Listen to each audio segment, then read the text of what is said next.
bread and like just survive another day. You didn't have internet. We didn't have HBO Max $7.99 deals, right? Like that. Like.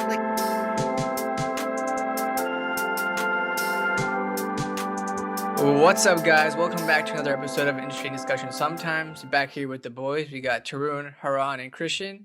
And today we got one of my close friends. He's a recent cat mom, a FanDuel gambler, aspiring comic, and local Mythbuster. Saki, did I miss anything?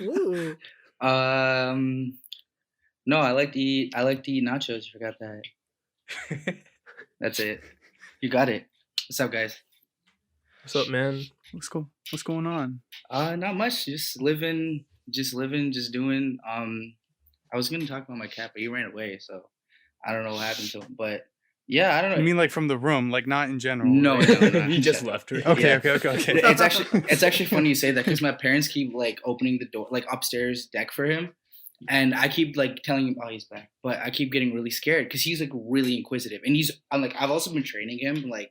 Again, as I said, like he was born in a trash can, so he was like really tiny and like skinny when I got him. And just in the last 10 days, I've got him to be like jacked, and like he's jumping, like he's literally jumping like 7 feet in the air, like he's jumping like up to the like past the tabletops, you know, like on one hop. Damn. So like I'm really scared if he goes out. Like he's just walking on the deck right now, but he could easily just like hop in and just like run out and like I don't know, but he really does like it here. I could tell. The mom, like he had like a problem too.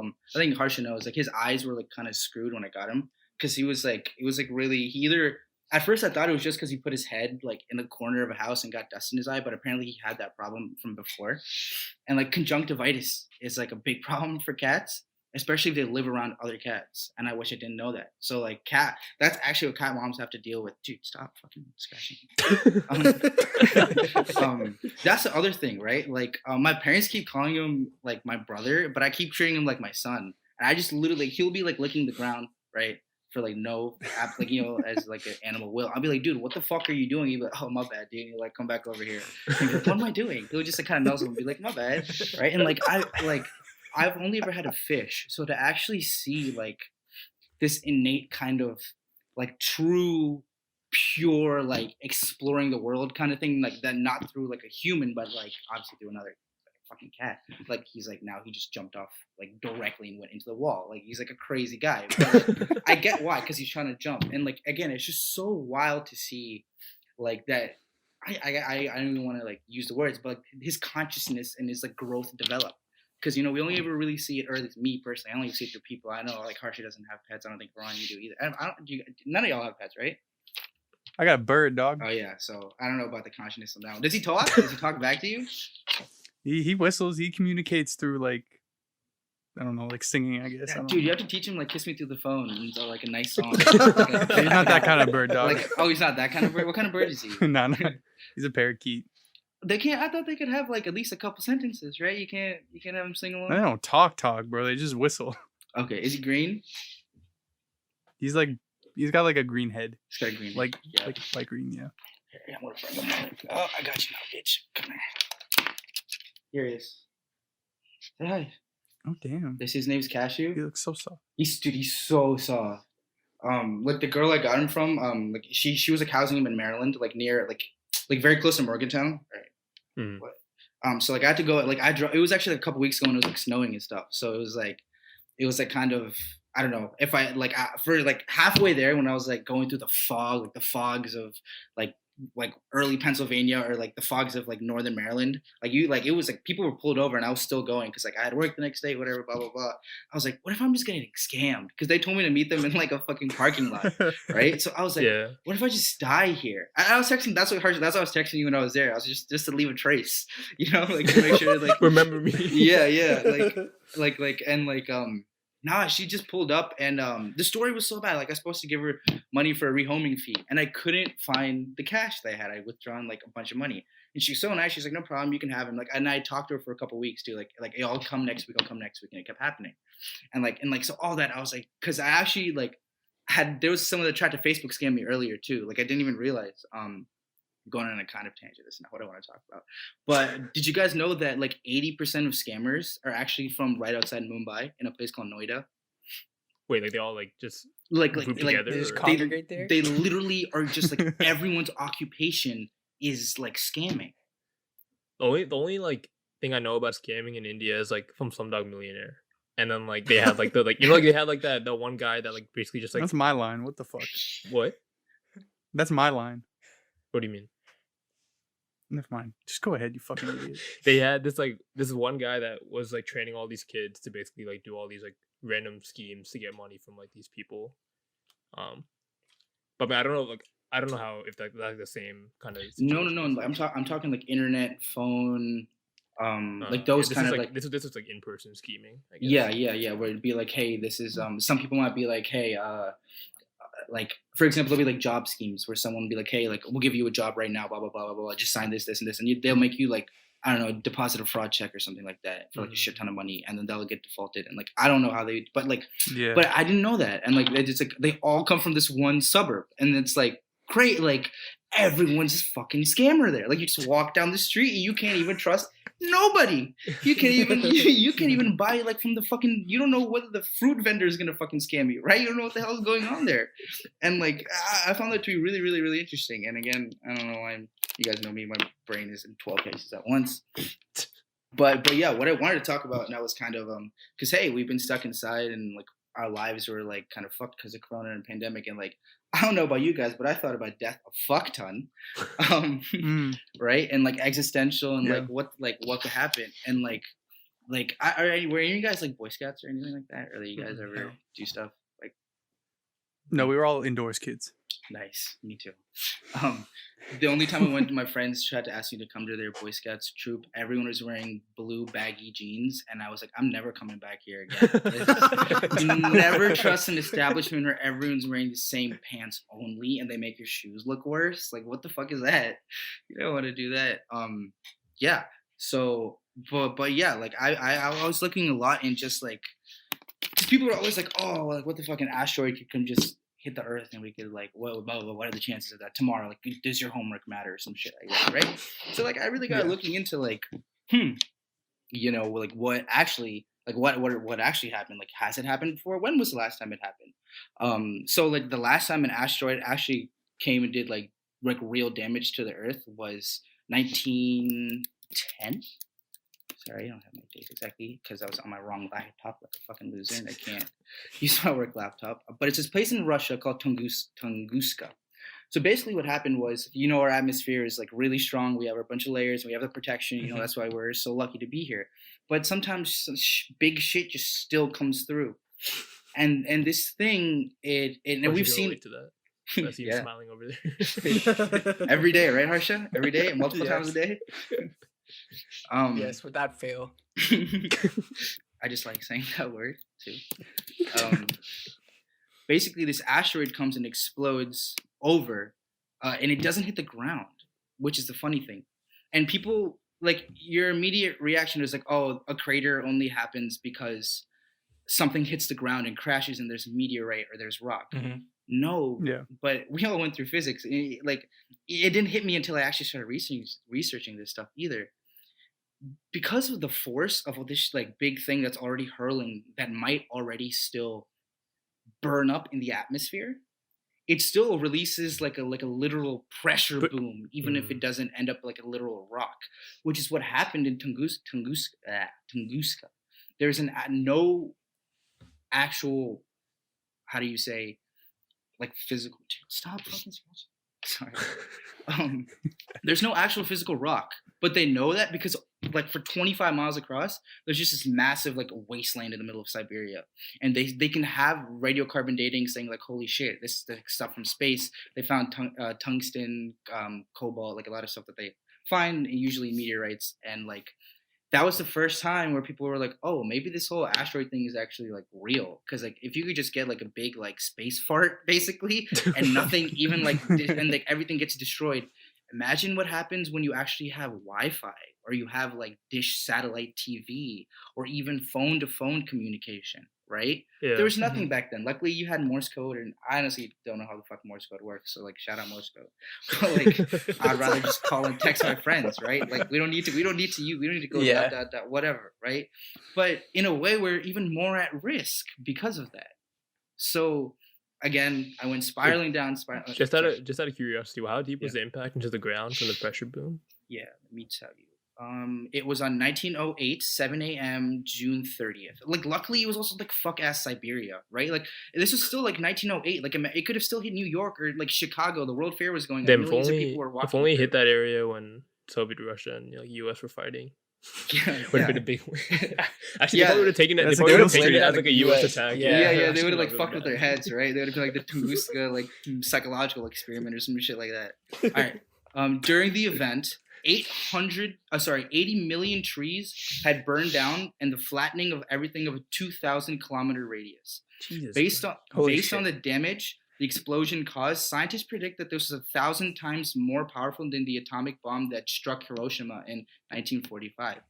To offer you maybe a more accurate comparison, the atomic bomb dropped on Hiroshima contained only 15 kilotons of TNT, whilst the raw explosion that took place over Tunguska, which is estimated to be 10 megatons. So, Oh my like a factor higher, basically.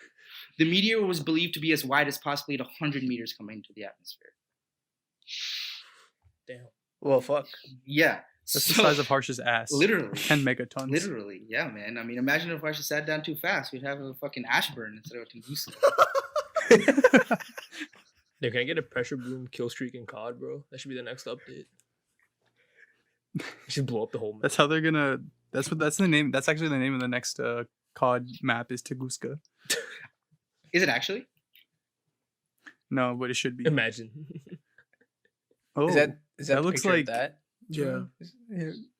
Honestly, I thought it was like a soccer field or something. But Damn. And like the geekiest part of this is because like we're stupid when it comes to stuff like this, right? And like this is where that whole existential thing comes to me because like I don't know where it comes to me. Like I just have this inherent thing. Like everything that I've learned is like partially wrong, and there's always more to seek out. And I don't mean that in the bad thing, like my teachers are blah blah blah, and like blah, or anything. It's just personally like there's always more to know on a subject kind of thing, Mhm. right? Mhm. And Yeah. then also on more stuff I care about, not shit I don't give a fuck about, right? Like so like even with that, it was kind of like holy cow, this could happen on any day, right? Because this like they realized that again there's like there was another article I don't have that was like the speed, but basically the speed was like something that was literally like out of a movie where it goes like, oh, the Earth's gonna get hit by an asteroid in like 5 days kind of thing. Like that's actually what it was when like with today's technology, if they were to see like what is coming, holy fuck, we have 5 days. Like, and I know like I kind of like we laughed at Trump when they made that TV show like Space Force, right? And like this was like a bit after I'd like done my initial research and stuff. But when you think about it, like imagine if we did have like a big fucking laser, Death Star ass laser, and like it could have helped. And like, is that worth the money? Is that worth the time? And like, had I not even explained this original, like there's so much more I could even get into, which I will be getting into, that you guys be like, holy shit, we probably have to do better protections to the Earth, which is like kind of even crazy to think about because like whose job is that? Like Elon Musk can only do so much, like Virgin Galactic can only do so much, right? Like who knows if Jeff Bezos even knows about Tunguska and like the dangers of it, right? Like he's a smart guy, maybe he does, right? Like that's what I'm saying. Like again, knowledge is so sparse, and like putting this stuff together like this is like. Who is it maybe going to be too late? We're already seeing places like Mexico get fucked, right? It was snowing last week. Yeah. And that's kind of like where I'm going to be getting into is like the weather of the Earth and like kind of how that also is affecting and like one where we as a singular species on the planet are single-handedly like fucking up the Earth. I think it's like you can't deny that like at all. Yeah. Mhm. And like the funniest fucking thing was like I was in Oklahoma like a couple months ago. And like obviously like oil is king there, and my cousin is like he's obviously like us, he knows it, but he's got that cognitive dissonance. He's an oil rig engineer, he's a petroleum engineer, and so he knows granted he's also working on like trying to work on green oil and stuff like that and like green use of that, and like so we were like really just I was asking him about like, dude, do people really not believe in climate change and stuff here? And like there's literally people in the University of Oklahoma like master's degrees and like PhDs degrees who like don't even know that like climate change is real. Like they've just been always force-fed it because they've stayed there for so long. And like as I was asking him all these questions, I look up and I see there's a massive billboard that says ExxonMobil partnered with University of Oklahoma $5.4 billion donation.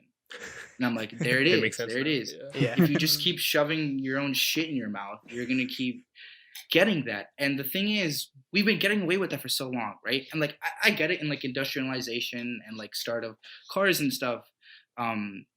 We didn't really know, right? Like I'll say that, like, we didn't know combustion was bad for the environment in like 1910 or whatever. But even after we found Like- out, we didn't do much to stop it because it Mhm. was making so much because money. Yeah. of what? There you go, Ron, money. Yeah. And like even in cars, for example, right? Did you know Henry Ford? He had made a car out of hemp. Hemp is so powerful. You can use it not just to make a leather, you can make it to make a polycarbonate steel kind of substances as well. And like I'll send the link like to you guys later. There's a really funny video, and like when people are listening, like you can go look up YouTube, just look up Henry Ford hemp car. And I know that's funny, but it's literally like a cartoon car, right? When he's driving it, they're literally throwing like stones and they're throwing like rocks and like tires at it, and it's bouncing off like it's a Mickey Mouse car. And this combustion engine is just going, and it's just moving, right? And one of the big reasons why hemp is illegal is just because a big like guy who had political influence also owned paper mills. And hemp used to be make like strong construction paper, textiles. You get fucked over with that, right? So like all these bad inculcated things that we've done, like just like for example, like cotton farming is really bad for the soil, and the way we do it in mass instead of like rotating, like we learned in like 4th grade, right? Like rotating the soil. We don't do that. like the Native Americans do that shit for a reason. Granted, I'll talk about Tunguska one more second, so I can move on. I know. Do you guys have I any like questions? hearing the word Tanguska.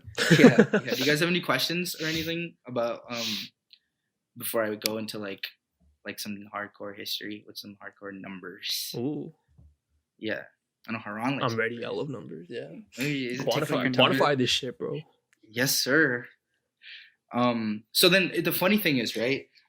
They were so scared of what happened there, and like it's also just in the buttfuck middle of nowhere. So like they felt you'll feel like a 2,000 radius obviously bomb, but no one went there. No one really knew what happened. Mhm. So then in 1921, about 13 years later after it happened, a bunch of Soviet scientists went, and originally they thought it was like a gold mine blast, but then when they like trace it out, there was like, this ain't no fucking gold mine blast.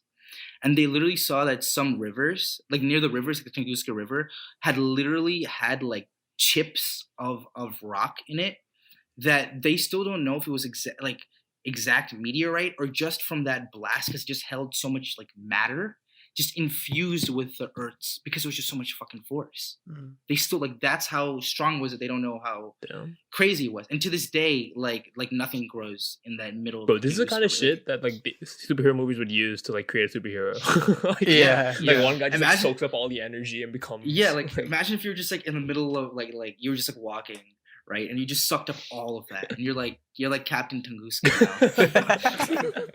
now. And they make a movie about you, and then Tarun shits on them. Damn. And even to this day, like as I was saying, like there's like it's dead, and like around it's been coming better, like a concentric ring. It's been getting better from the outside, but even to the center, apparently like you can't, like if people that go there for too long periods of time like get like upper respiratory problems and shit, like to this day, almost 120 years later. Jeez, it's ridiculous. Yeah, and the funny thing is, there's so many places like this, not specifically like this, but you know, places like things that in Mayan culture that might be like, yo, a fucking asteroid hit here, and then they'll like the Spanish were like, oh, you colored people are so funny, your myths are so funny, right? Like that's what happened, and a lot of the stuff where they talk about, well, what you'll really get into is where I started getting into comparative mythology. I wouldn't even start getting into it. I was lucky enough, like I guess just like a brief like prayer back. I guess you missed this too. Like I love like just reading like the mythologies of different cultures, and like it's never something that I even like go about and like say. It's just something that I was like brought up with, because like I was just so lucky to be born how I was. Like my grandpa taught me Arabic, even though no one else in my family really knew Arabic. So I like knew a lot of like Arabic like stories and stuff like that. Like none of my other like cousins, like I don't know why he taught me, right? And like when I was younger, they got me boxes of like the Mahabharata, Amar Chitta Katha, all these stories of mythologies and like from different places. Also like Buddhist boxes. That shit moved to me for like Chinese Taoism. And I was like 8, 9 years old, and I was reading like fucking like these books from the library. My parents like, what the fuck, right?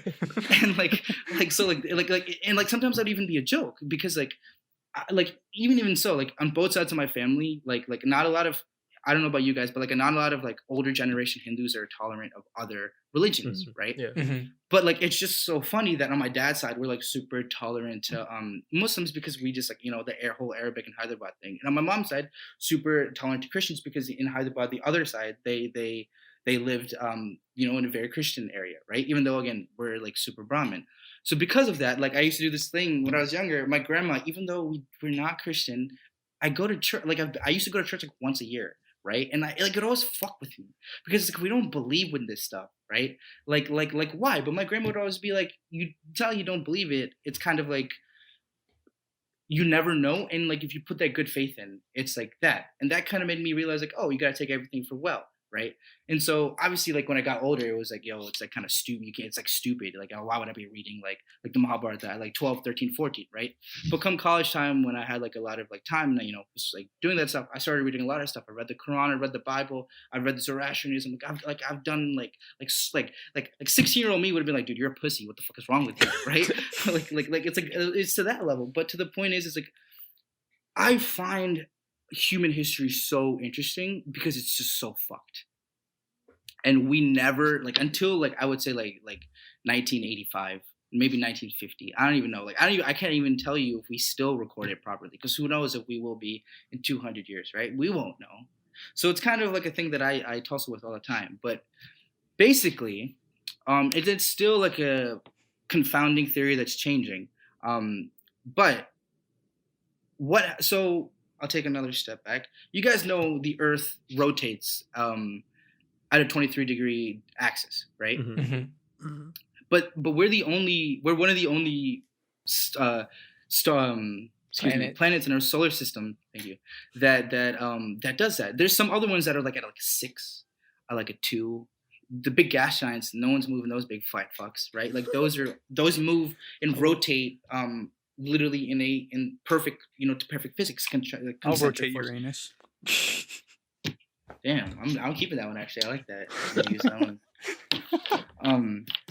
But then if you look at us, we're at 23.5, which is like, when you think about when you're moving a multiple, like how big our big floating stone is, you gotta go, holy fuck, why is it like that? Something obviously must have hit it a bunch of times, and now we have seasons, right? That's why we have seasons, because we're at an angle, for like, right? And this is one of my favorite things. I was reading about a couple tribes in Africa, and I know it's not the Dogon, but it's one of the tribes in Central Africa that are next to them. And basically they used to talk about and document how there was a time on Earth where there was just 2 seasons, hot and fucking cold. And like that makes sense. That's what it should have been like, about 13 to 15,000 years ago. Then about 11,500 BC, so about 13,000 years ago, something happened to our Earth that hasn't really happened in a really long time. We got bombarded by not just outside asteroids, we got hit by solar flares. So the sun burped, farted, whatever, and came out. And that's a completely different, branch.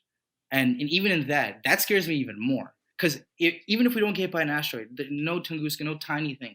Imagine if we get a medium-sized solar flare. And as we've learned, the sun moves on cycles, right? It pulsates on cycles. So it's bound to have one of these fucking flares. And the thing is it going to be when you're driving in traffic and all of a sudden you just see the fucking your Google Home satellite crashing to the ground and Alexa can't respond to you anymore, and the funny thing is, scientists are starting to realize that there's already changes happening to the Earth, and the Earth moves in cycles. I think in 2017, let me get the exact article, Google Earth and Apple Maps both have to reset their satellites because the true north and south, magnetic north and south of the Earth, those poles shifted. That had never happened before. They moved from wherever they were in they aren't in exact north Pole and South Pole. They're like slightly off in like South Africa, whatever, right? They were off, and they started shifting. And in that, weather slowly started to change. These things, I know Harsh and Haram might get triggered by these things called Hadley cells started to change. Those are these big weather and wind patterns that actually dictate not just like rain, but salt, debris, things like, for example, Hadley cells help push debris from the Sahara Desert that actually help give nutrients to the Amazon rainforest. So things like that, where you might not realize on like your little day scale actually matters, but this shit's changing. And Mother Earth moves in cycles. And it seems like it's one of those times are coming up. And so let me go back to seemingly the last time something happened. 11,500 years ago. There's evidence that a bunch of comets hit. Right now, they think it's one they know for sure is in between Greenland and Iceland. And like you can like see like there's still rifts in like Iceland's sides just from that force, right? It's like mountain rock, just like a cave that shouldn't be there, right? And then they've had these very succinct records of oxygen levels. Oxygen levels changed drastically 13,000 years ago because all these holes started opening up because of these fucking massive asteroids that hit. And they think there was other ones that hit in the Indian Ocean, the Pacific Ocean, and one that could have hit like near Antarctica. They don't know that for sure, but they know that at least because of those first three, that just caused the Earth to go bananas. Believe it or not, 13,000 years ago, there were woolly mammoths walking around in Northern America where we are right now. They're just 13,000 years ago. I know that's like if you like kind of if you don't like that's like not a big scale thing to do about, but because of these higher level oxygen levels, there used to be the ability for bigger plants. That's what we'd always see, right? Like everything was bigger like in the last period, and that was actually because there was more oxygen. But because of all of these events and all of these massive just like holes in the sky, this massive tumult, all of a sudden these rocks caused volcanoes to open in ridges that were not volcanoes. Dormant volcanoes that were not supposed to be active for millions of years became active. And like literally hell on Earth happened only 13,000 years ago. Like we were always taught in school that this happened millions of years ago. Like the Cretaceous period, the dinosaurs got fucked. Oh my God. No, this happened like within a time when humans were living in groups, not hunter-gatherers. We're still living in organized groups together. And it happened. It got fucked. This is where it diverges a little bit. I'll still keep talking about the archaeology just a little bit so that it makes sense. Again, if you guys have any questions, please ask me. You guys know I'll keep rambling. So because of all of this, right? We were in the Ice Age, woolly mammoths, right? Saber-toothed tigers. You needed to have that kind of protection, that cold kind of from the cold. But everything started melting around then. On average, just on average on Earth, 300 meters of sea level rose on average. So natural like ground level was 1,000 feet lower than what it is right now. Right. So just for you guys know, humans like to build civilization near water, oceans. That's how they do it. Yeah. That's how they do it. So if there was anything that was built along those ridgelines, they got absolutely destroyed unless they had suburbs or some shit like that, right? like maybe the gray line makes it alive. Ooh, like and that's where they restart civilization. But Florida's next. That I'm actually scared, man. Like I'm actually scared for Florida and California. I'm actually really scared of what might happen in like 50 years. Yeah. And that's just on average. There's places on Earth that had the numbers are like astonishing. Like a mile of water just took over inland. Like that's like absurd to think about. That's like Miami. Like that's like destroying Miami, Fort Lauderdale. Like Orlando's like not a mile from water, but like you guys what I'm saying. Like all these big cities in the ocean that like you don't even have to go a mile in, and they're fucked. And this happened across the world. Yeah, I'm trying to imagine like a mile of water just like over like flowing a city. Right? right? Cause Like I it's watch like I like watch tsunami videos like hitting like like shore, and like that shit's pretty crazy. That's definitely not even close to a mile. That's probably like Yeah, that's Yeah. like a few hundred. yeah, feet. exactly a fucking mile in the air, Yeah. bro. and here's the funniest part. So in it's like a slight tangent. I'm jumping ahead of myself a little bit, but Haran, when those tsunamis happen, a lot of those coastal areas, like Japan, there's a place called Yonaguni. Specifically, again, it's one of those words that I like saying. Yonaguni, when they had the Fukushima after that whole Yeah. problem, they had the tsunami, right? They literally saw that there was like advanced architecture like 3 fucking miles into the water, like castles and palisades and like step pyramids, and like you could see that there was like a fortress and like things like something intelligent, most likely humans, because it wasn't that long ago, had made that. And yet again, if you just look up Yonaguni, it says it's a myth. But then you can literally see the pictures of people going and doing underwater diving and seeing like, dude, there's like this is their castle. This is where their mythical king lived before the deluge happened.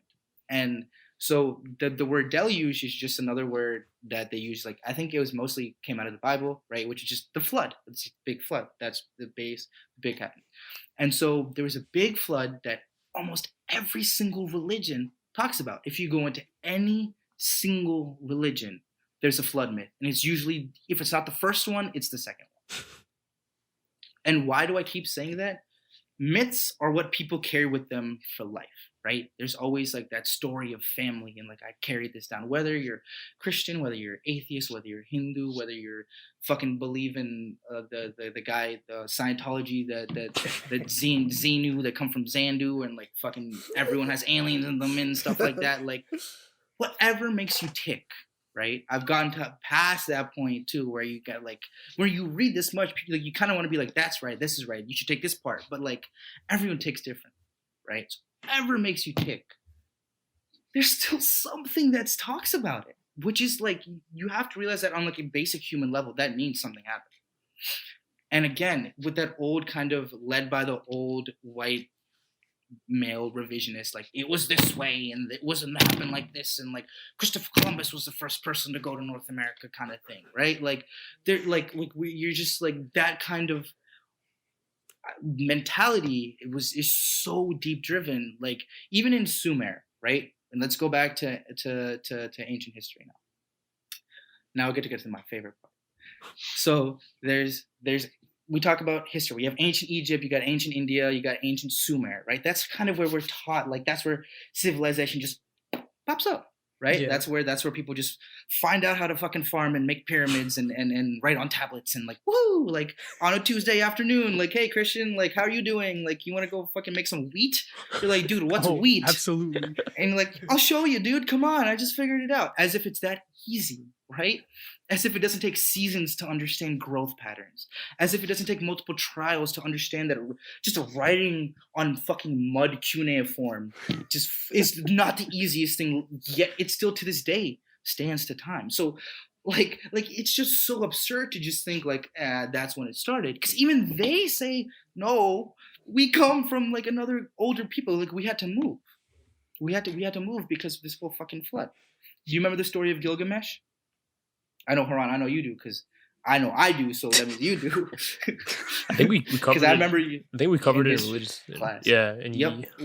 One of the stories is that he literally has to like make a boat, and this is Sumer, right? This is again, this is 5,000 BC, so 7,000 years ago. 7,000 years ago. This is before Noah's Ark. This is before that, which is like the most common one which you think, which is true. There's a lot of truth in that story as well, because a lot of that original Hebraic and Christian like their lineage was literally like the tribe of Dan. Like the reason why we read the type of Bible that we do is because this one specific tribe was the one that won out. This one specific group of people were the ones who were able to write out, right? And like that's why you just might see like one type of Christianity or one type of Hinduism or one type of Buddhism just pop up, and then like it's just literally what makes you tick, right?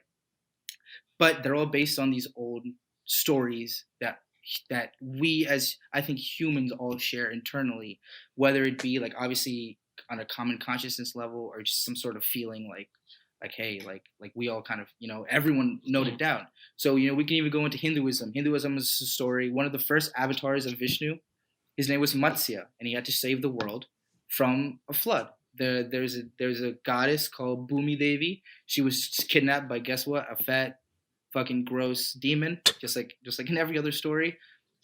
Causes flooding. He has to, in the form of a fish, has to go save it. He helps a dude named Manu, the first man, start life. Hey, just like Noah, restart life because that flood killed everybody else except for Manu. Did it again. Same thing in Gilgamesh. The same fucking thing. Literally, they have to build a covenant. They have to start over. There's a flood that happened. There's volcanoes, and there's like everything is just happening. And obviously, they come from different time periods, and they come from each other. Yet they share these very raw ideals. And people might want to just think like, oh, it's stories. It's stories. But that's why I go back to those other tribes called, especially in Africa, not called. There's the Dogon tribe, which is I love that tribe, because I learned about them in a sports anthropology class, which was crazy. Like at Pitt? But yeah. My professor actually was from UVA though. He was a visiting professor from UVA, so H2P or whatever. Fuck well. But so they like as you guys know, like we came out of Africa. That's fact. But and you can't deny that according to our genes, about 100,000 years ago was when we left as Homo sapiens. So that 100,000 year time frame to 13,000 years ago, at the bare minimum, they think that we were just like eating our own shit and being hunter gatherers. Our brains were just as big as they were today. Our ability to communicate with each other, our FOXP2 genes, the genes that evolved for me to talk to you guys like this, no changes. Nothing. Like as human as we are today, they were that 100,000 years ago. So, and we're told that we were just walking around like nothing was going on. Like we wouldn't make. So you're trying to say intelligent life was wiped out before? In cycles. Yeah. Damn. Just like Mother Earth travels in those cycles, there seems to have been civilizations that also built in cycles. So we'll start over again, you think? I hope not in my lifetime, your grandkids' lifetime, their grandkids. Because like I feel like what we have right now is like really fucking hype. Like just from what I've been seeing and like reading and like just texts of like our ancestors and like as old books as I can get to, like the oldest versions of the Kabbalah, like of Jewish texts I've read. The oldest versions of the Vedants I've read. Like Gnostic Christian I've read. Like old, like very raw ideas that were kept from people for very trite reasons, because not everyone can take this, right? Especially back in the day, right? When like all you knew to do was eat bread and like just survive another day. You didn't have internet. We didn't have HBO Max $7.99 deals, right? Like that. Like I know we've all seen those jokes, but it's true. Like if you were to just go back to like 1700 and give a kid a McChicken, he's exploding on the spot. Like even the foods we eat have changed so much. Even back then, they would not eat more than once or twice a day. Granted, let it be they didn't have that much, or it just wasn't that much. But now we're taught to eat 3 times a day, breakfast, lunch, dinner, because of that whole industrialization thing, that whole thing that falling into that. It kind of, to me, I feel like in the last 300 years, we've been putting ourselves into a trap that we really have to be careful, that's lining up perfectly with these cycles of Earth, which why I say I'm really scared, because I hope we're able to do stuff for our grandkids and our grandkids' grandkids. Because again, like I don't know if the last cycles had Disney Plus or like FanDuel. But how right? would you break the barrier though? Because I understand like you're saying we were falling into a trap, but like if you go against that, then you're just seen as a weirdo, right? Like realistically. Yeah, no, and I know talking about this stuff myself, like even to my friends, even before over the years, like finding out, I felt like a weirdo. I literally was like, dude, there's no way this is real. Like there's no way this is actually our history. But if you look it out, right? For example, another quick tangent slightly, but when those waters rose, right? Have you guys heard of the Scab lands in Western America, in Northwest No. North America? I've not. No. If you guys ever get a chance, visit the Scab lands in Washington and in southern Canada, and like it goes down into Oregon.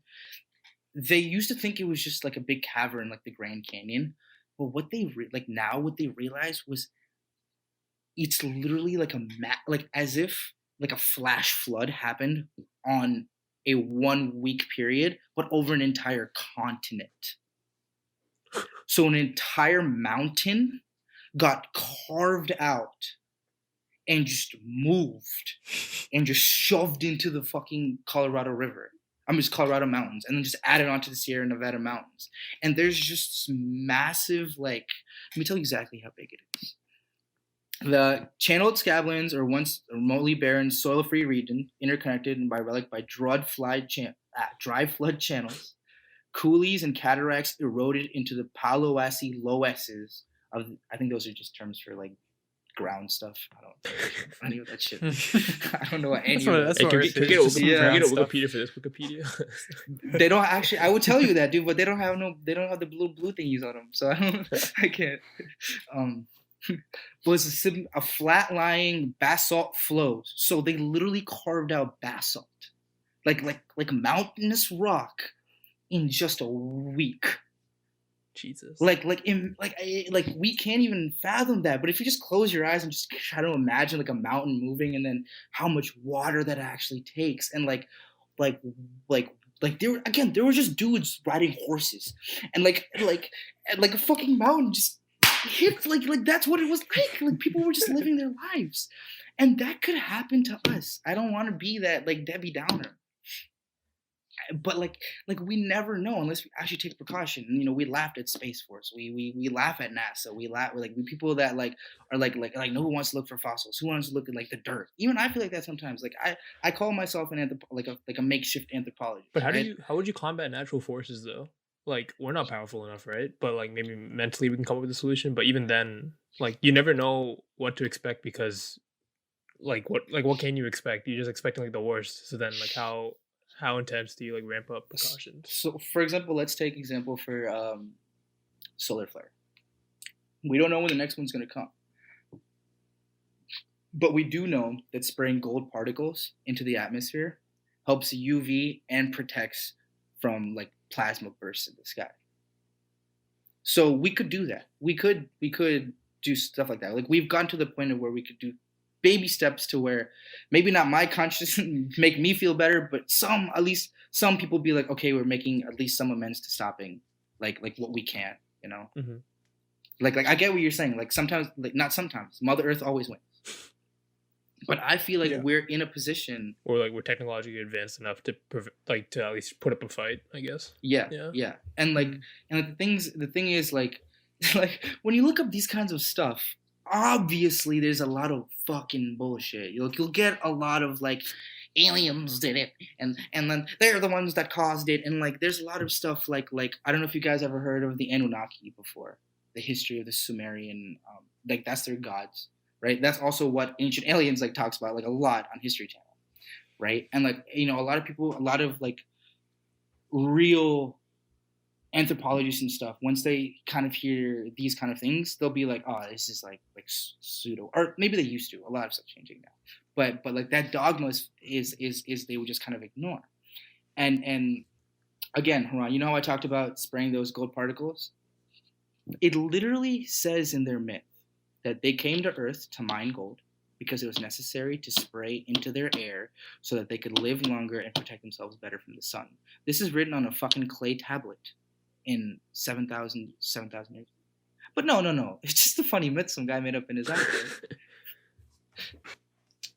Well, people of 7,000 years ago, they had one advantage where they didn't have to listen to ads, but nowadays we do. So we'll be right back.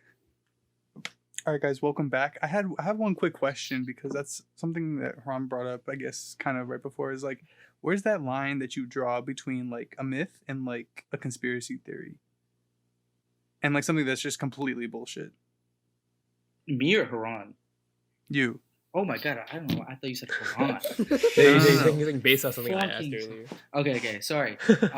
Yeah, that's a really good question, and it's just purely like, just how much evidence. Like, you have to like deep dive. You know, like some people will be like obviously like, not to pander, but like QAnon, that's like that's just straight up conspiracy. Those are just people just being dipshits and like being like Joe Biden is really Trump under a mask and like shit like that, right? Like, that's obviously conspiracy. When I think there's like that line has to be drawn of like, there doesn't always even have to be like 200 professional, whatever field it is, right? It doesn't have to be 100 professionals. I think if you can get like 5-10 people that know the field that your conspiracy or myth is about, to go like, no, wait, there's actually something to here. I do see that the Sphinx, Egyptian Sphinx, actually has water erosion. Water erosion in Egypt, it hasn't rained there enough for water erosion. 14,000 years ago, there was enough rain. And if you look at the geographical map, the Sahara wasn't a desert 14,000 years ago. It was a luscious forest. It was basically another Amazon rainforest. But again, no, this myth of Osiris and hippos living in the Sahara, just funny pictures they draw, right? The hippo doesn't mean hippo, really, right? The hieroglyphs are hieroglyphs. People keep finding ways to like lie to themselves. Christian, I think it's fun to have conspiracies, to go like, oh, like this could actually be like this. This could actually mean this, and maybe aliens actually did it, or maybe like Trump is actually whatever, right? Yeah. It actually, I think it takes like someone that can actually take a step back and go like, yeah, this is actually real. It's scary that this might be the truth, but it's real. And it takes another person to go, none of this is real. This is all fake. This is what it actually is, and this is what it is, because I needed my life to be that way. So some people, I think, do conspiracies because it makes themselves feel better, kind of thing too. Because they need themselves to take like that, kind of like religion in a way, because they get so deep into, especially these QAnon fucks. But like, yeah, dude, it's that's a really good question. I don't have the best answer for it, because I myself struggle with it, because like as I was saying earlier, like I'll go on YouTube and like I might watch a video and I'm like, there's no way that's fucking, like, there's no way they just found like a civilization in like Peru for no reason, and like 2 years of research into it, it actually was true. So it's how the information is disseminated as well, So I think it takes someone that actually has knowledge, as I was saying, having those people that actually can go like, for example, to that Sphinx thing, right? This doctor named Dr. Robert Schoch from Boston, he went to New York with this guy named John Anthony West, who wasn't, he called him, he eventually became an Egyptologist, but he was actually originally a playwright. And he was like, kind of like me. He loved the classics. He loved just reading, and he kind of started piecing things together. And he read this book by this other guy, my fucking favorite, Joseph Campbell. Joseph Campbell has this book called The Mythology Man. That basically just puts all, like, he's the one that made me like kind of being able to like offhand kind of get all these myths, right? Because he links them all together, go like bam, bam, bam. You see where there's kind of like a point. So that book really helped change my point of view. And Joseph Campbell is really nice because there's YouTube videos of him explaining myths online. So if anyone ever feels like they need a really soothing time, or like they just want to go to sleep to a nice voice, just look up Joseph Campbell Foundation. Like, he used to go in the 80s on TV, on public access TV, and just like explain myths, and like they're so beautiful, and they're just give you like that kind of like, hey, like life's not that bad kind of feel. And so you need those kind of people that aren't afraid to take that step out of those dogmas that we're taught of, Yeah. I don't want to get back to the Scablands real quickly, because I want to get these big numbers in again. But the Scablands originally were thought to have more than 30 to 40 floods hit them over a 1,000-year period. Now they realize there was only 30 to 40 floods over a 1-week period. It's the Columbia River Plateau in Northwest America. Imagine someone like living in that area, and just like the first flood hits, and you're like, oh, dude, I can't believe I made out of that one. Just looking to the coast, like, oh, fuck. Dude, imagine number 27. Not even like imagine you survive 26 and you're holding on to dear life, and they just keep fucking coming. And that's why I think a lot of these religions are like, the gods brought down this. The gods, whether or not it be an external force, or whether just it actually be Mother Earth going through her tumult in a way that is like a God-fearing power, because even we can't stop it. Is that God to us in a way? If she brings down, if external forces, a solar flare or floods and tornadoes, and we're already getting more tornadoes, we're already getting more fucking hurricanes, we're getting so strong hurricanes, right? If this starts breaking down stuff, like what can we do in a way that is God type power? That's like destroying anything that's human, whether or not the human likes it, right? That's what you might say in that kind of thing. So you kind of see why you might think like, oh, God brought down this kind of force, or God brought down with the winds of Poseidon, or something like those kind of euphemisms. I understand it. And it comes from this. It comes from literally this, because this happened everywhere across the earth, not just North America. For example, I'll jump back to India because that's what I know offhand. One of our main gods, Krishna, the blue guy with the feather in his hat, everyone knows him, right? His kingdom where he resided afterwards was called Dwarka, which is now in modern day Gujarat.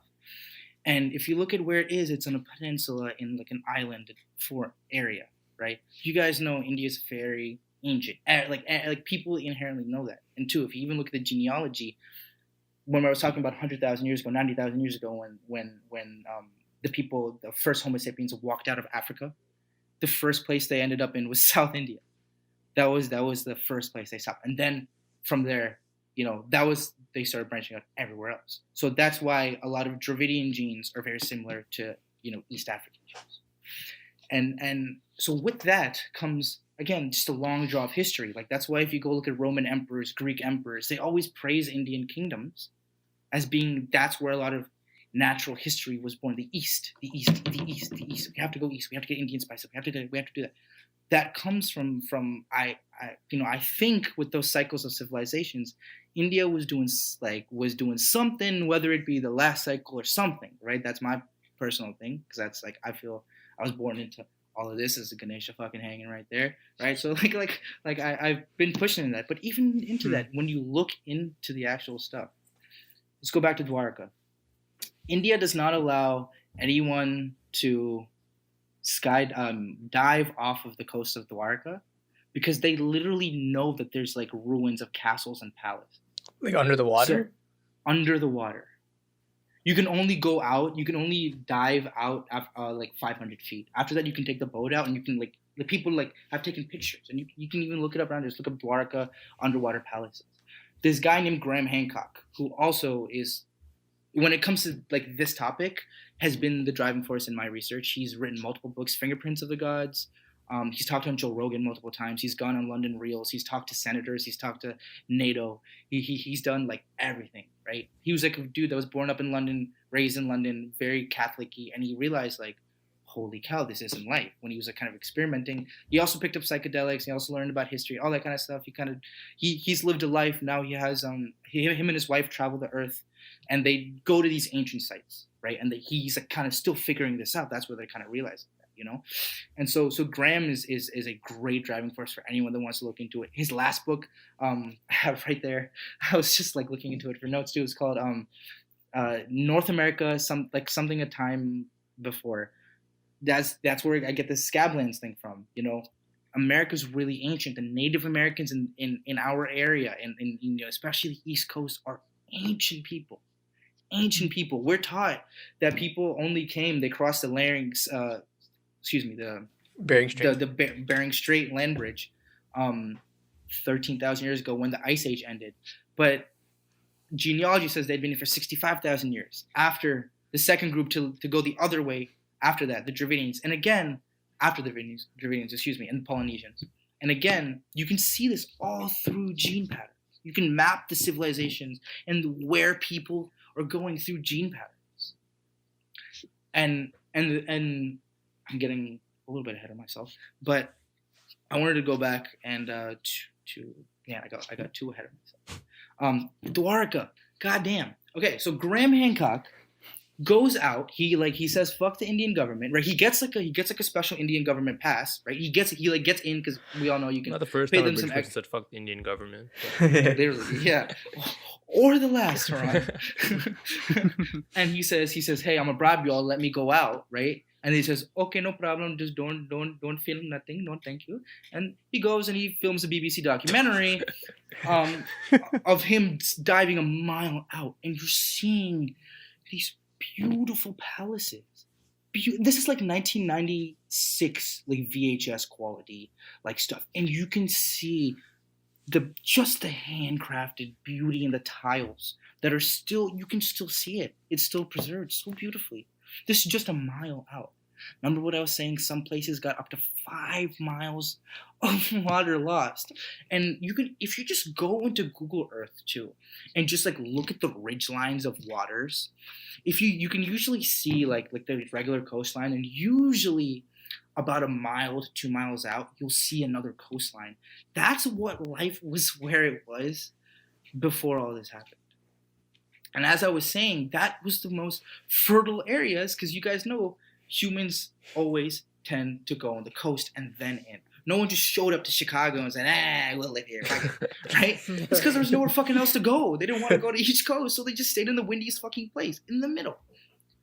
But no country like that. If you look at the history of Turkey, that's what I wanted to get to, but I'll get to it myself. So I wanted to connect it back to Yonaguni, that other place I talked about. In local groups, as I was saying, like a lot of this has led me to also get into anthropology and genealogy. It's like groups of people that are like rare. Why I say Dravidian is because like Dravidian is a gene group of people, right? There's a group of people in northern Japan called Ainu. So if we were to take the average Asian current genes, they don't got a lot of facial hair, right? Mm-hmm. They have black hair like us, or most of us, right? Those are their genes. That's what you can look. You can go look at it now. That's what it is. But back in the day, before something happened, there was this group of people called the Ainu. The Ainu were the most prevalent group of people genealogically in Japan and those Pacific Island areas. And they had always talked about how there's a great deluge on Earth that fucked up all their islands. And Japan used to be a massive like square. They were like, yo, like Japan like was not snowy or anything. And the funny thing is, these dudes all had beards. The original inhabitants were all these dudes that looked like they were like Turkish kind of. And now if you go look at Japan, they don't look like that, right? And that too, a lot of their hair was like light brown to red, not black. Why this topic is kind of sensitive as well when I get into like genealogy and specifically like archaeology is, so in this so I keep saying this cycle, but it's the actual word is called the I'll be official now that I brought up Grant Hancock's name. I have to be the current Earth. Fuck, I don't even know what to look up. We live in there's like a name for our current epoch, right? Mm-hmm. It's not like Cretazoic, like those dinosaurs, like Pleistozoic, whatever. It's like one of those words. Pleistocene. That's what it is. We're in the Pleistocene. Okay? So in the Pleistocene, there's been a lot of gene transfer that they found out had not been as prevalent in any other human epoch. So what we're in right now, which makes sense, right? Like we have so much, like everyone can talk to anyone on the earth. Like you can go, there's so much travel, and that had been already happening. So with that, a lot of people might be like, when they hear a specific thing, especially when it comes to stuff like race, and you might hear like blonde hair or red hair or fair colored stuff, people will go, race, right? But it's just a genealogy. As I said earlier, we all came from Africa and we're all black. That's how we started. And adaptations are what changed, right? And it just so happened because of how the earth was, you needed different adaptations for different places than you do today. So there's been examples of white blonde mummies found in China that are 7,000, 8,000, 9,000 years old. You would think like, hey, like what the fuck is the King of Britain doing in China, right? Like that was my initial thing. I was like, there's no way. This is some like racist thing. But if you actually look at the original history, and again, you look at the history of the Han Dynasty, all the ancient things that Chinese people say, they literally say, we took over from some fair-haired people who were actually kind of tall too. we don't know a lot of what Genghis Khan said because it's just what other people have said about him, but that's what they did. Those kind of Turkic and East Asia, Central Asian genes are what took over, and that's what's good for today's climate and adaptation as well. Here's my favorite fact. Did you guys know there's more people in Scotland related to King Tut today than there are in Egypt? So King Tut was white? Here's the thing, Harsha. He was not white. He played the King bagpipe. Tut playing Yeah. bagpipes. Here's the thing. With the bagpipes. Now we know it's a confirmed. And there's more people in the UK. Then they expanded it once they realized, like when they saw that in just Scotland, the whole UK. There's more people. There's dudes in London that are walking down the street related to fucking King Tut, and there's people that are walking down Cairo that aren't, and yet they believe him to be their god, and he wouldn't even know. Right? That's the power of modern day science, which is why I keep coming back to think that we're special. Like we're a little bit more special, right? But that being said, what happened in Egypt was after a certain point, I think Tut was 14th dynasty. Again, this is what I'm saying, dude. Like I'm a loser. Like I can just recall like Egyptian pharaohs, like the dynasties offhand, or Roman like kings offhand, like emperors offhand, and like it is what it is. But like you need to for me to go this deep, right? So after the 14th dynasty, there was a big issue with religion specifically, with this god named King Tut's dad. You guys have heard of Nefertiti, right? That's probably like one of the queens, like one of the famous, matrimonial figures in all of history. And so we don't know if Nefertiti was either his mom, his sister. We definitely know they fucked. So we don't know. We don't know that, but we know that, right? but with that, there was a child they had, and that child was named Skada. That queen, during this religious tumult, because of Tut's dad, Aten, his name was his original was Amenhotep III, because he tried to leave their pantheon of gods, no more Osiris, no more Anubis, none of that. He tried to bring in a one deity god, kind of like modern day monotheism. He said we should believe only in the sun god named Aten. And obviously, it's going to be really hard to do that on a singular, like, one generation of people, right? Mm-hmm. So they just he changed his fucking name from Amenhotep to Akhenaten, which I think means, like, the son of this light bearer or some shit like that in Egyptian. And so because of all of that tumult, they had to flee. So this Queen Skada flees and goes around the Straits of Gibraltar and ends up in Scotland, all the way in the top, north of an area that had white pillars, white mountains. Haran, I think you know the White Cliffs of Dover. Yeah, right? You're familiar. Yeah, they literally talk about white floating mountains. Is what they specifically say. And again, modern history says, what white mountains? What? It couldn't be the White Cliffs of Dover. What? They talk about literally going north to Gibraltar as if they pass that. No, it's in the myths. They documented it. And then Queen Skada, Scotland, the first queen of that. To this day, I don't remember the name of the village, but there's a village that her body is buried. And someone dug it up at one point, and there are a bunch of Egyptian artifacts in there. And it's fucking banana. And still people don't believe it? Or like some people don't? Lie by omission. I don't know if it's that or if it's just... You guys are, like, if I opened that with you, would you guys believe it more than what I just explained to you, all this cataclysm and all this change? You know what I mean? It's kind of one of those things where it's like, huh.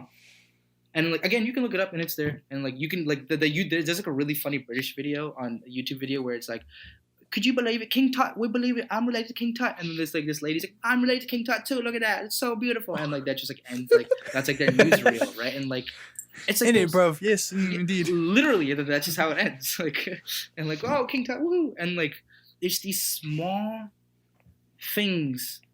That's what I'm saying. Lie by omission.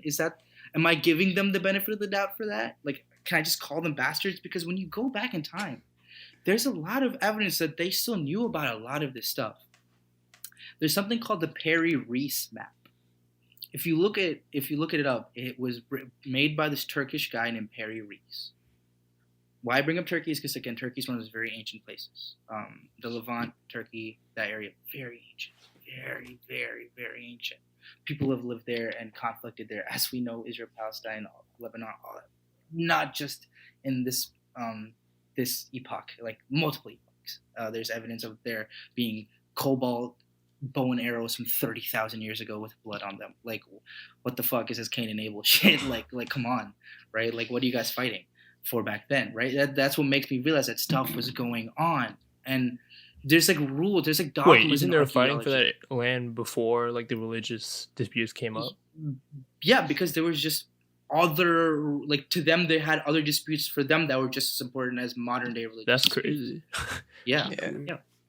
Yep. We have that very barbaric tribal thing in us, right? Yeah. That's very like people. But even like, if you what's look at the pull sports to that area specifically back then? I don't know. I'm Well, trying to like hypothesize over here. fertile.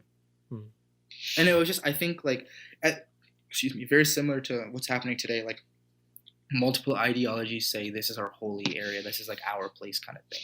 And it was just like people were like, oh, we were here first. No, we were here first. Well, my grandpa was here, my uncle was here, my great uncle, and it just kind of thing like that. And like for example, you know how we were taught King Midas, the guy who touched everything with gold, Mhm. was, Yeah. like a myth. They literally found his fucking grave. He was a Phrygian king. Phrygia was an island off of Turkey.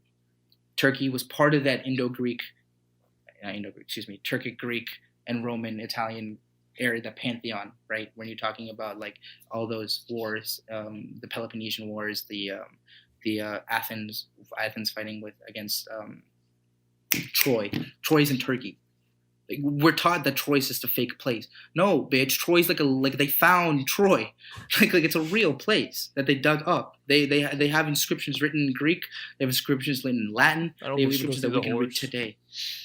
Hey man, I'll tell you what, the horse was wooden, so they know you couldn't find it, so they could degrade it. They said take this biodegradable shit.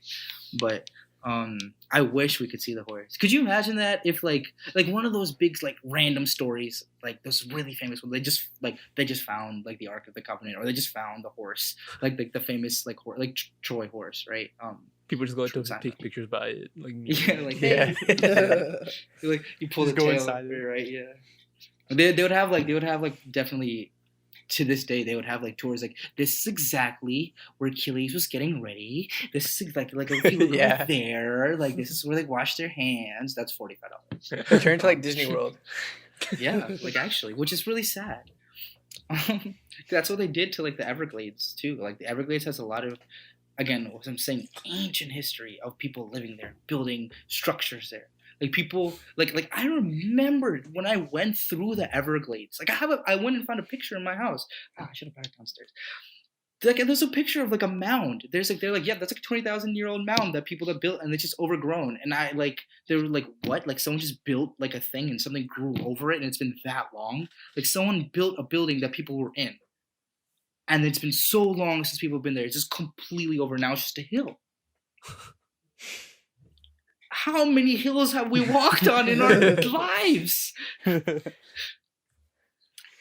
And so what I was getting back to the Levant in that area, right? Why was I? The map. Perry Rhys, dude, Harsha, I don't know where I'd be without you. Not just in this podcast, but in my life. So Perry Rhys, back to Phrygian, Turkey, blah blah blah. This is like 1650. A Turkish explorer has a map with the perfect coastline of Antarctica. Antarctica wasn't discovered until 1910. So how the fuck does Perry Rhys have an exact, like, again, this map is in, I think, Portugal in a museum. So it's authenticated You to take be real. Portugal, you turn it on its side, and it looks like Antarctica. So Stretch it out longer. Except they say that he used older maps from the older generation of people, and he just copied it down, that he had gotten from the Library of Alexandria. What? So I think the Library of Alexandria burning down is probably the single most detrimental thing to like this topic of human civilization kind of thing. Mhm. Because now we kind of get into Atlantis. But if you and think that about it, whole it's also a myth. good thing because imagine we had all the information to learn about in history too. Then like, there's not enough time for us to learn all that stuff in 1 year. I think it would. I think it would. Like have imagine the curriculum if they had to fit all that stuff that we didn't have access to. But yeah, that's crazy though. If I'm being really honest with you, dude, I'd rather learn about that than fucking do Salesforce training. I think that's way cooler. But yeah, and there was back to those, as I was saying, right? You kind of, even in these civilizations, you see cycles from Sumer. It trickles down to the Indo-Harappan area. You get those kind of areas, and then it comes down to Egypt, Greek, that kind of area, right? And they still are holding on to these things, these nuggets of information. A lot of internal religious, or called secret religions, or they'll have upper high level priests that have sometimes, just like in the Pope, like everyone knows the Pope knows shit, everyone knows the president knows shit. Same thing back then, like those people knew more shit than us five would be, right? Yeah. And it's the same thing. That's why Plato, when he talks about Atlantis, right? This is when I'm getting really pushy into myth, kind of. But it's my fucking favorite. Because I think Atlantis might be just, if it's an idea for an older civilization, I think so. Some people, and Plato included, the fella says there was an actual fucking place called Atlantis that just got fucked. And like that was the gods teaching them a lesson. And again, I had read this in high school. This was like before this was like when I was going through that hard on phase, right? And I was like, just reading my Latin, going through my Latin, my myth stuff, right? And just thinking, there's no way this could be real. This is just some fucking guy. Because everything else he said was fake. Oh wait, everything else we take for high praise and said that's fact, but this is the one thing we don't take for fact. What? Yeah. What? Why? Because it just doesn't fit our personal dogma. What? So he says that he had gone to Alexandria and he had learned from another man. That teacher's name, I'm forgetting. It was with the letter C. Let me look it up really quickly.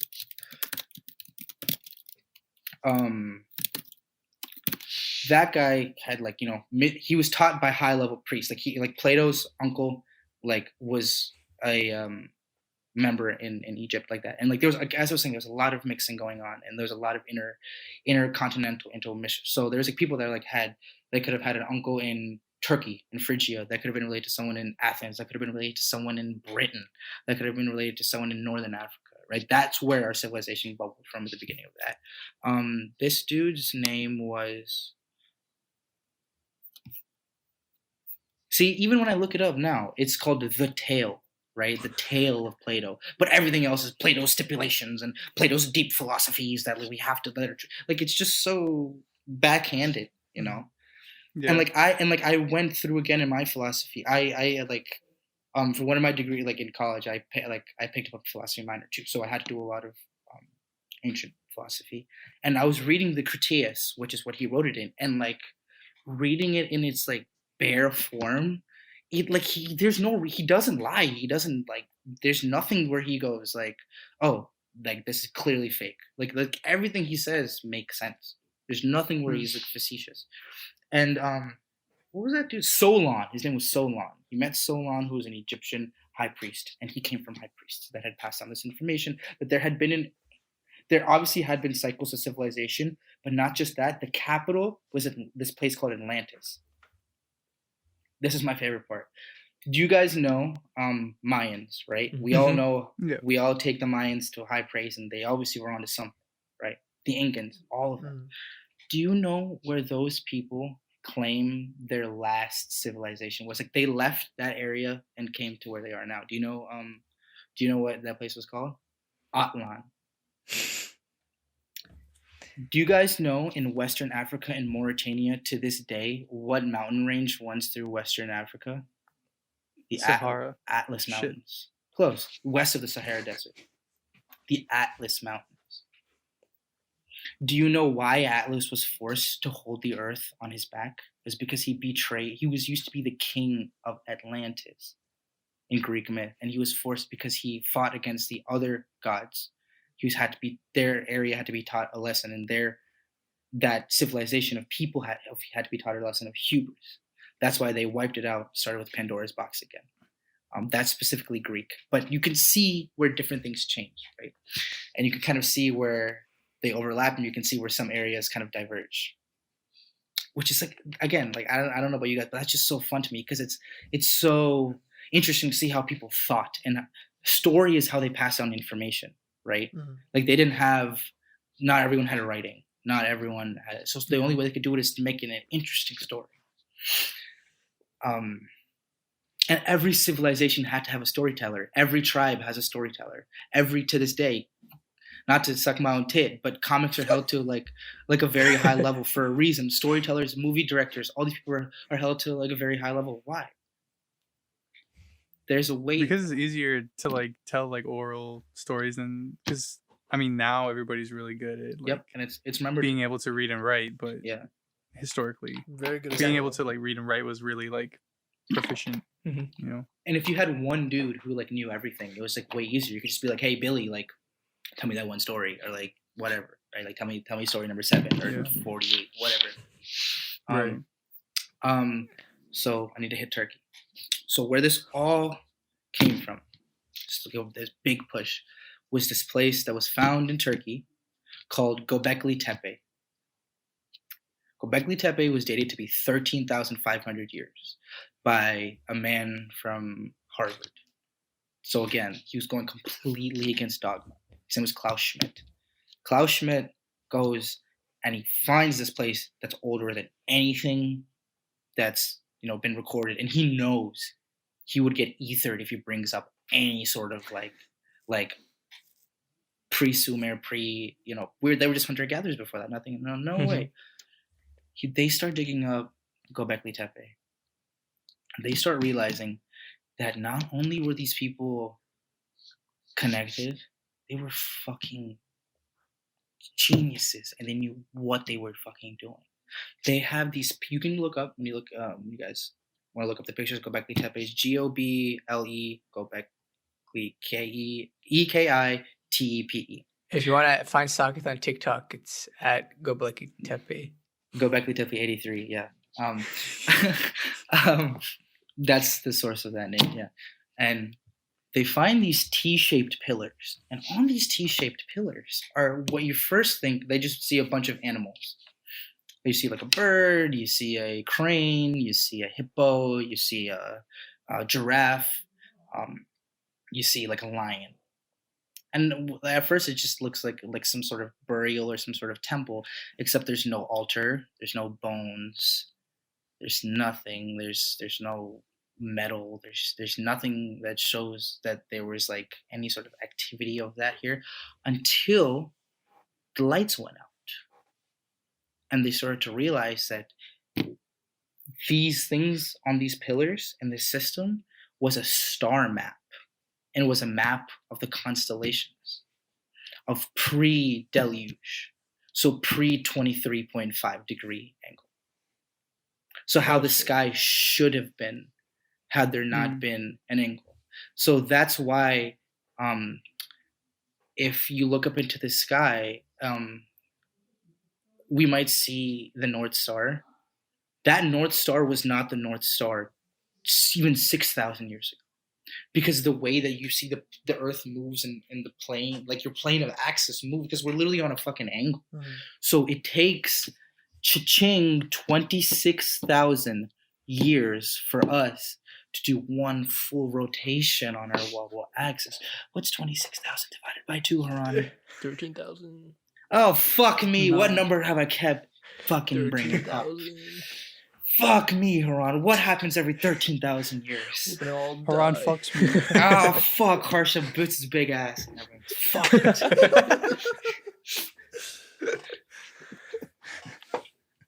Look up on the NASA site. It's literally called the Wobble. How It's did called the statue stay in precessional place tilt. for so long though? It had been. This is where it gets crazy. It had been purposefully buried. It had literally been purposefully buried. When they started digging up, they were like, "Holy shit!" They like preserved it. Like someone preserved this because they knew shit was going down. That's the craziest part. Like someone was like, "Yo, my friend was telling me in like Malta, there's like volcanoes, bro. Like, go put the star map underground." Or like, who knows? Maybe it was some high priest, some society. Maybe it was some Tom, Dick, and Harry who just fucking just said, "Fuck it." Like, we don't want to lose what we can. They purposefully buried it. Damn. And the thing is, now in that area because of current day ISIS and everything that's going on. That area is actually fucked. To this day, there's current day Islam-led like terrorists that are breaking down old Sumerian like statues. They say they actually took a professor hostage, and they said, tell us where to find these old tablets, otherwise we'll fucking kill you. And he was like, I'm not doing that. It's like, he was the only guy in the whole world that knew how to get to these tablets. He was the only one that found them, and he found them himself. And he's like, there's like other ones there, and like they found out, and they're like, take us there. And he was like, no. And they like tortured him, and they killed him. And he stood for the preservation of culture because like, I don't know, again, whatever makes you tick, and ideologies make people do crazy things. And then, people are, they're trying to erase that history to make, their some seems right, which, it's not right. But even with that, so it's really hard today to go dig there, because I'm sure if you just picked a random fucking spot in that area, in that Levant, Turkey area, and just went 15 feet south, they're down, you would find something that would make you an immediate archaeological superstar. Immediate. But so Klaus Schmidt gets clowned. He gets almost kicked out of modern day archaeology because they're like, dude, fuck you and your little T-shaped shits, and like, who cares if they are perfectly made, and like, who cares if they're supposed to be all hunter-gatherers then, and clearly carve into basalt and make very archaeologically and like very like definitively correct things, right? Their math on some of these things are crazy. Like, if you guys had to look at the pictures, it's massive. It's crazy. About 7 years ago or 5 years ago, they found a bigger one, maybe down the street. I just say down the street because that's a war zone. But down the street from Göbekli Tepe, they found Karahan Tepe. Similar thing. It's even older. And that one had evidence of people living there. And you can see that they had other technologies. They were able to cut into basalt. They were able to cut into granite as if it's a piece of butter. That's why people think that Giza, the pyramids of Giza, are really old. And, the Sphinx, as I was saying, Dr. Robert Schock goes there and realizes, like, hey, this is water erosion. This isn't dust erosion. This isn't from dust storms. And just to ask you guys, what do you guys think of the pyramids of Giza? What are you taught its job was? Like, what did it do? Tombs, right? Yeah, I got no idea. They're all just big tombs. Tombs? Tombs Burial to protect places. the king. Yeah. That's what we're taught. You know why, Tarun? Mm. So in like Egyptian and hieroglyphs, they used to have a way they used to demarcate royalty, and it was called a cartouche, meaning it was just like a painted circle in a specific color. And anytime a king was ever, or a pharaoh was ever denominated like this, I'm talking about pharaoh, his name would be in a cartouche, or her name would be in a cartouche. That's what I'm saying. It would even be on the hers too. So there is no body ever found in the Great Pyramids of Giza. There's no body ever found in I'm talking about these big ones. I'm talking about the massive ones. The smaller ones, yes, there's other pyramids around, correct. But what happened is, I think these people came to Egypt and saw this big fucking pyramid and said, yo, let's start making them like that. Because around Second Dynasty, you can literally see rudimentary stone, clay, mud pyramids kind of modeling these things, but nowhere near. Each block to make the Pyramid of Giza is 15 tons. These people are supposed to be people that don't even know how to fucking put a flower on the ground and make it spout. And they're cutting granite and basalt, 15 ton, and making it into a very mathematically, archaeologically, longitudinally, latitudinally perfect area on Earth. If you look at where it is on Earth, if you look up its points, I think it's like, this is where I kind of get into that myth and conspiracy thing, Christian.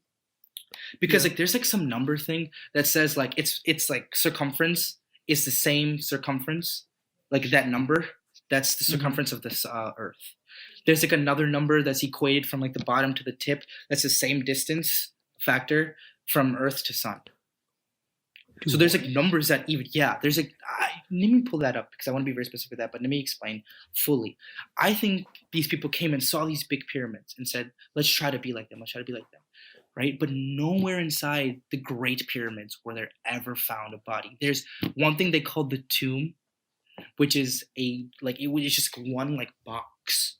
It's like a box with a top that's like, it looks like a coffin, but it's like a stone coffin. Like you don't put bodies in a fucking stone coffin, right? And so why they called it pharaohs is there was like paint and it says Khufu.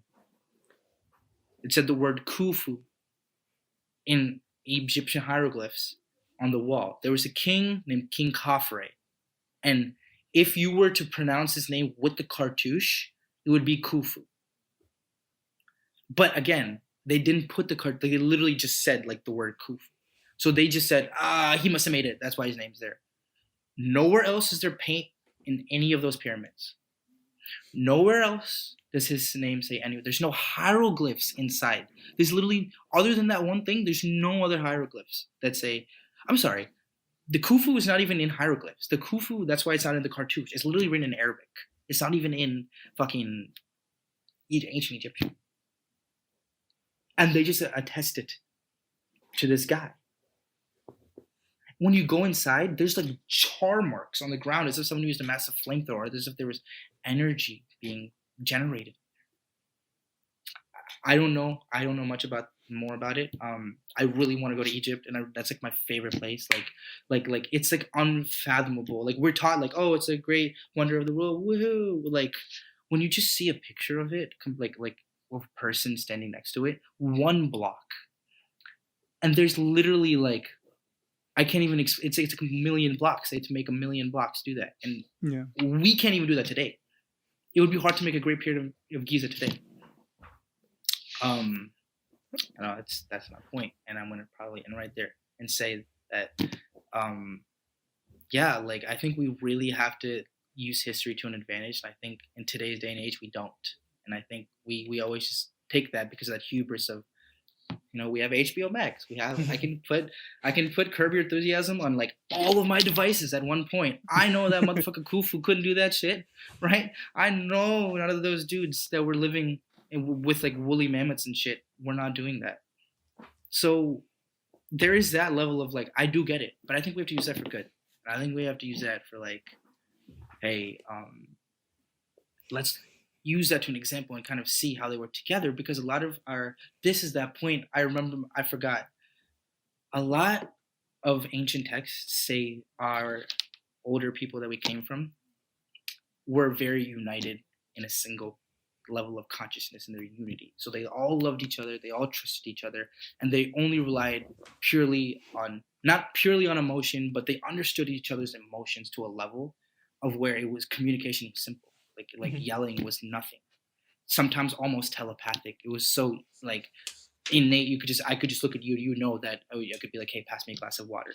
Again, that's what the texts say. I don't believe that because I've never seen it. I've barely experienced something like that, right? But at the same time, people who take high level substances, people that have godlike experience, people that go through trances say, what's the only thing they all come out and say? Like, love is what it is, and we have to share and be unity, and like we're all the same thing. That's where we come from too. So I think that's like the basis of it. And like, man, from all these underwater places, from Dwarka to Yonaguni, there's a place called Bimini Road in fucking the Bahamas. There's an ancient myth. Harsha, do you remember when Hanuman and Krishna had to cross the river to get into Lanka? They had to build a bridge. Rama. Sorry, I'm an idiot. Rama. Mm-hmm. You can see that bridge from Google fucking Maps. It's called Adam's Bridge to this day, right? And that's Ram Setu. If you look down, like the British universities, Indian universities have done research. If you literally just go and kind of just like go into that, you'll see this at first it just kind of seems like a bunch of rocks, but you realize it's actually like a directed build bridge. And again, that's just a myth that we're taught. All these things are actually based in real. I'm not saying all of them are real, like flying demons and thunderbirds and all that stuff.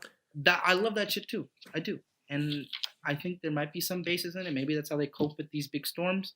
But I think there's a real reason for it, and I think it's beautiful that we were able to pass down these ideas. And like, I'm happy that I'm like a nerd for this kind of stuff, because not many people are. And like, if I don't bring it to light, who will? Right? That's true. My big takeaway is that when you die, I'm gonna bury you in a tomb. Oh, thank you. Can you make me not one of those little, like, they make these mud pyramids like in like 2000 BC? Don't give me one of those. Nah, Give me like nice solid ones. gold. Yes, nice. Bro, Thank you. if our cycle ends and the next cycle they try to like pick back like the stuff we learned, they'll learn about the Ice Age from the Ice Age movies, and then Atlantis from Atlantis Square Panis, bro.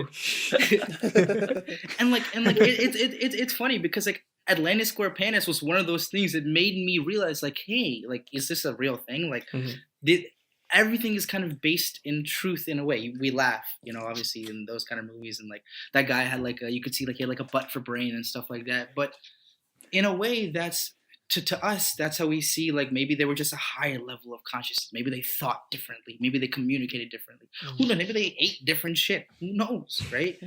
But there's evidence that there was tumult and there was a lot of destruction that changed everything. And some of us remember and some of us don't, not like individually, but like as a culture. Yeah. It's very interesting. I haven't brushed up on my history whatsoever, to be honest, since probably high school, but it was definitely a really good learning experience, and something that, I think we all think about, at least to a small extent, like maybe not our existence like in general, but like a little bit about like day-to-day stuff.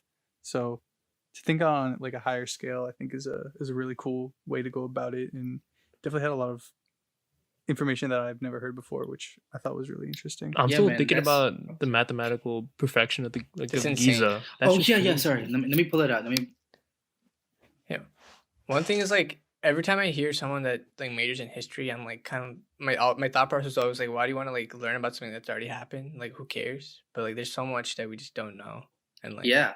Yeah, this And, like- stuff is like more interesting than any history class I've ever taken in like school.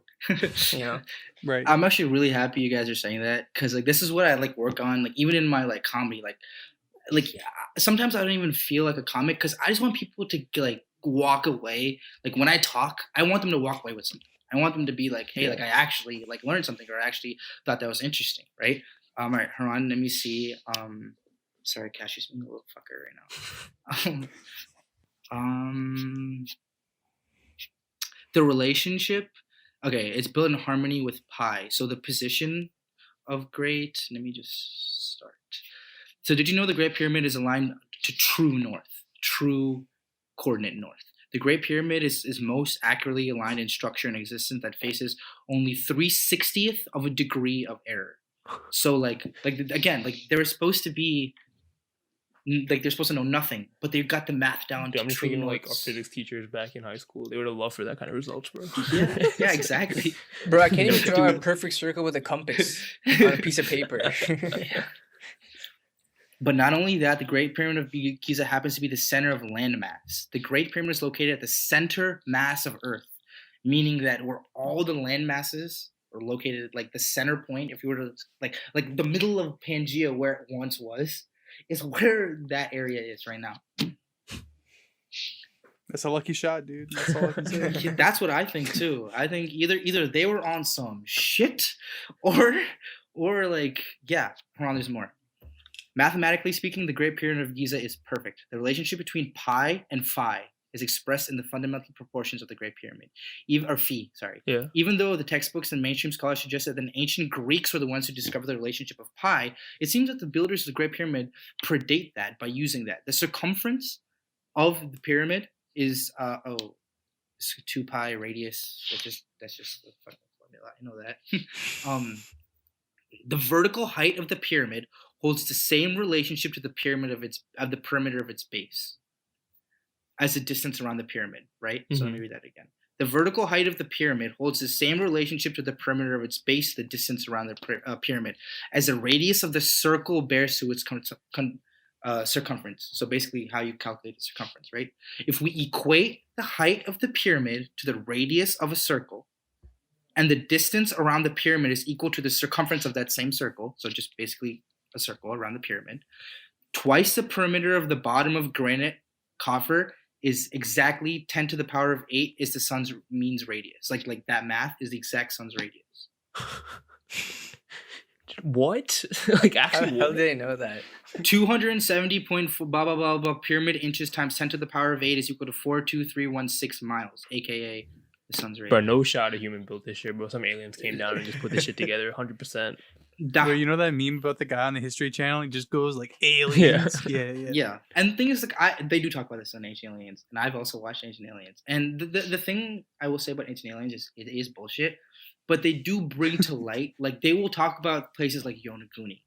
They will talk about places like Bimini Road, but they'll be like aliens. They won't be like. So they'll have a discussion about it, but maybe not have the right take on it. So that's why I appreciate it. I think a lot of it is just like taking into different perspectives of like thinking. I think that's a lot of I think that's what I was taking away with a lot of what Saka was talking about is like it's an alternative way of looking at things that just people haven't really looked at before. Yep, and you like I get it. Being wild sells, right? If you have those kind of funny, like meme kind of things, it sells, and there's a reason why Ancient Aliens still goes on to this day, right? But it's like that. Hold on, let me read you a little bit more. The height of the pyramid times 10 to the power of 9 is equal to the average distance to the sun from Earth. So it's all just factors of each other. Like they on like each statistic is just a factor. Yeah. From like the mean distance to the sun, which is equal to that half the length of the diagonal base times 10 to the power of 6. The height of the pyramid times 10 to the power of 9. I think imagine like I could keep going, dude. Yeah, like what if they went like through a draft of like building it and they're like, oh shit, like we fucked this up, guys. Like it's a little bit off from like what we wanted. It's like they definitely chemically castrated that guy. If they could do this, they could turn that guy into a banana. Like they could do whatever they needed to. And this obsession with the sun, is that like the same people that decided to have one god, sun god? It's funny you say that, because a lot of they were both in Egypt. Yeah, you're right. And maybe like they don't know. Maybe Akhenaten started realizing that, and he did have those kind of ideas. That's something that's being brought up today in a lot of Egyptology. I'm actually glad you said that, Harsha. But hold on, this is the one where I know that they weren't fucking around, because as you said, right, like as I was talking about those blocks specifically, the weight of the pyramid is expected to be 5955000 tons. That times 10 to the power of 8 gives us the within 2% the Earth's mass. What? So basically, the universe is made out of pyramids, one way or the other. I don't know, dude. There's so many, like, it keeps going. There's stuff with that, like, that's to the North Pole, the sacred cube, the cubic unit, 10 to the times 7, the polar radius of the Earth is equal, blah, blah, blah. They have all this explanation. Some fucker figured it out, right? And, they've had this, like, someone was doing something, and we lost it along the way, whether it be our fault or Mother Nature's fault or both, I don't know. Damn. All right, Haran, that's going to be your new goal for, recurring episodes. Is we're going to need you to bring like numbers like that, like every week. Okay. Dude, I you don't really have a choice. Go to Egypt and fucking measure this shit for myself, bro. I don't. Hey, dude, No. I'll come with you. I'll come with you. It's gonna be a long. Let's all go. Let's go to Egypt. Dude, yeah. Let's have an interactive. No, calmly then Egypt. Oh right, yeah. Priorities. And like the thing is, you guys remember too, there's pyramids in places like Mexico. They've now found pyramids deep in the Amazon rainforest via LiDAR. So there's something to this shape. There's pyramids in places in Malta, like on those islands in the Straits of Gibraltar, where there's a lot of cataclysm. There's pyramids in China. There's pyramids in Japan. So I don't know what this pyramid thing is. I never really liked geometry. So I don't know what the fuck they do with this or why the past epoch liked it a lot. But maybe they just like building shit like that. I don't know. It's definitely a lot of deep thinking. Yeah. That I don't think us four have done a lot of that recently. I mean, I'll just speak for myself, but nobody's saying anything otherwise, can so speak for I'll me, just keep baby. it that way. Okay. Oh, it's nice to hear your voice.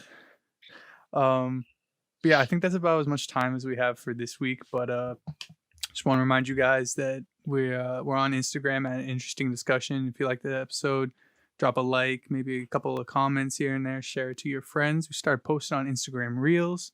We're gonna start posting on TikTok. If we get enough traction, we will start that OnlyFans. But you gotta let us know.